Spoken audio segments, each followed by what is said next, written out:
अच्छा, अगला ये बताओ कि जैसे जैसे उम्र बढ़ेगी वैसे वैसे जॉइंट्स में पेन होगा, ये चीज़ सही है? नहीं, इट्स नॉट नॉर्मल, मतलब जॉइंट में पेन होना एट एनी एज। और अगर आपको बहुत कम एज में जॉइंट में पेन हो रहा है तो वो तो और ज़्यादा कंसर्न की बात है। आपको एक ऑर्थो को दिखाना चाहिए, वो आपका एक्सरे करवाएंगे और उसके अकॉर्डिंग आपको मेडिसिन देंगे। ठीक है, आपके कुछ ब्लड टेस्ट करवाएंगे, may be due to vitamin deficiency भी हो सकता है कि आपको हो रहा हो।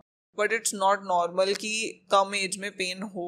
आप जाके एक बार डॉक्टर को दिखाओ और उनसे एक बार बात करो।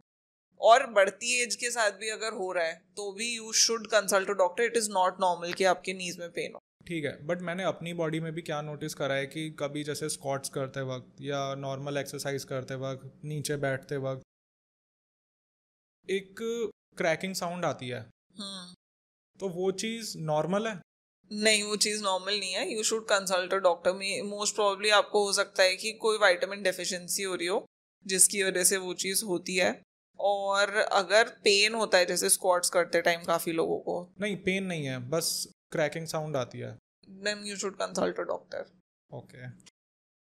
नेक्स्ट में ये है कि अगर किसी के क्रॉनिक पेन है या फिर जॉइंट्स में पेन है तो वो एक्सरसाइज नहीं कर सकता। अगर आपको पेन है किसी एक स्पेसिफिक जॉइंट में तो आप उसको ज़्यादा मैनिपुलेट करोगे अगर उस जॉइंट को, तो ऑब्वियसली वो पेन बढ़ेगा। तो it's better to keep in touch with a doctor और अ फिजियोथेरेपिस्ट। पहले आप डॉक्टर को दिखाओ, वो आपको एक ट्रीटमेंट प्लान दे देंगे। उनसे आप एक गाइडेंस ले लो कि मेरे को कैसे इसको ठीक करना है। जैसे जैसे वो पेन ठीक हो फिर आप अपनी एक्सरसाइज रिज्यूम करो कोई। और अगर आप कर भी रहे हो तो कोई ऐसी एक्सरसाइज मत करो जिससे वो एक पर्टिकुलर जॉइंट जिसमें बहुत ज़्यादा पेन है वो मैनिपुलेट होगा। लोगों को क्या लगता है, पेन हो रहा है वर्कआउट करते रहते हैं ठीक हो जाएगा विद टाइम। हो सकता है कि वो और ज़्यादा बेकार हो जाए वो पेन, और फिर आपको ज़्यादा दवाइयों की ज़रूरत पड़े या ज़्यादा मेजर्स की ज़रूरत पड़े उसको ठीक करने के लिए। तो पहले डॉक्टर से मिलकर आप वो पेन को ठीक करो, फिर आप एक्सरसाइज करो। अच्छा, अभी जैसे क्या होता है कि लोगों को इंजरी हो गई, कि अगर कोई मसल टीयर हो गया या फिर हड्डी टूट गई, तो लोग क्या काम करते हैं, किसी डॉक्टर को दिखाने की जगह वो प्रेफर करते हैं कि किसी देसी पहलवान के पास चले जाएं। तो ये करना क्या सही है? यार मैंने ऐसे भी केसेस देखे हैं कि वो पहलवान बोल देता है कि मालिश वालिश करवा लो तो ठीक हो जाएगा। हड्डी टूटी हुई है, मसल टीयर है, वो पकड़ के उसकी मालिश कर देते हैं और वहां पे जो इंजरी थी वो उसके ऊपर से और ज्यादा हो जाती है।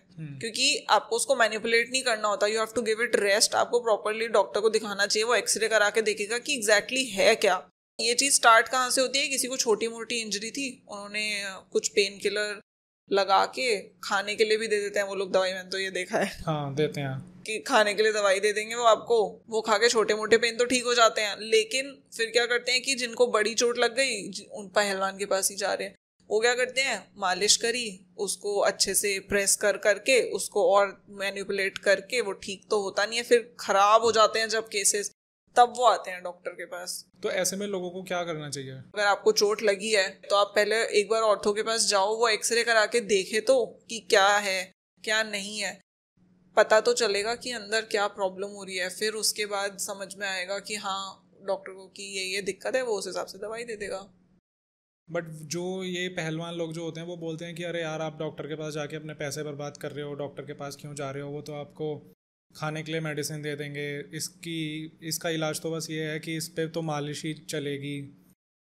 ऐसा नहीं है, वो क्या करते हैं कि वो केस खराब कर देते हैं और उसके बाद अगर बंदे के 500 लगने थे तो वो 1000-2000 का खर्चा बिठा देते हैं, फिर जब वो खराब करके आते हैं डॉक्टर के पास, पहलवान के पास भी पैसे गए, डॉक्टर के पास डबल जाएंगे बाद में। तो इससे अच्छा है कि आप पहले ही अच्छे डॉक्टर को दिखा दो कि जी हमें चोट लगी है, और ये पहलवान वगैरह के चक्कर में नहीं पड़ना चाहिए।